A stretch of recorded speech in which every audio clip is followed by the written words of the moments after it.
Vážení potenciální čtenáři, děkujeme vám za zájem zaplatit a přečíst si knihu Vlasy se vrací.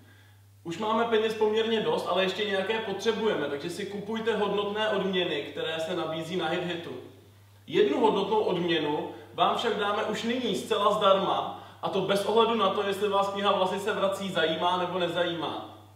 Jedná se o takzvaný postapokalyptický fanfrnoch. Je to nástroj vyrobený v podstatě pouze z odpadků a je to něco mezi staročeským nástrojem fanfrnochem a brazilskou kvikou. Autorem nástroje je zde přítomný hudebník Jan Fajks. Děkuji. Myslím, že můžeme přistoupit k samotné výrobě. Jde o to, že potřebujeme 2 jogurtové kelímky, u kterých například nažhaveným špendlíkem proděravíme otvory. Následně kelímky k sobě, dny k sobě, přivážeme vlascem a vlasec zauzlujeme nebo můžeme použít korálek. Vlasec rovněž vystupuje v knize Vlasy se vrací.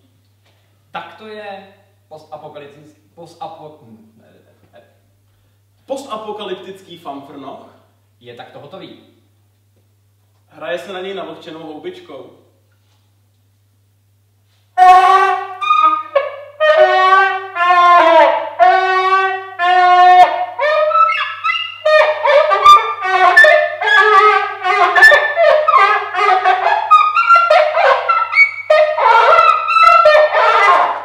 Používejte postapokalyptický fanfrnoch moudře.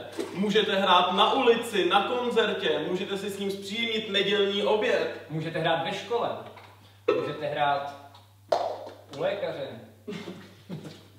Můžete založit kapelu sestavenou pouze z postapokalyptických fanfrnochů.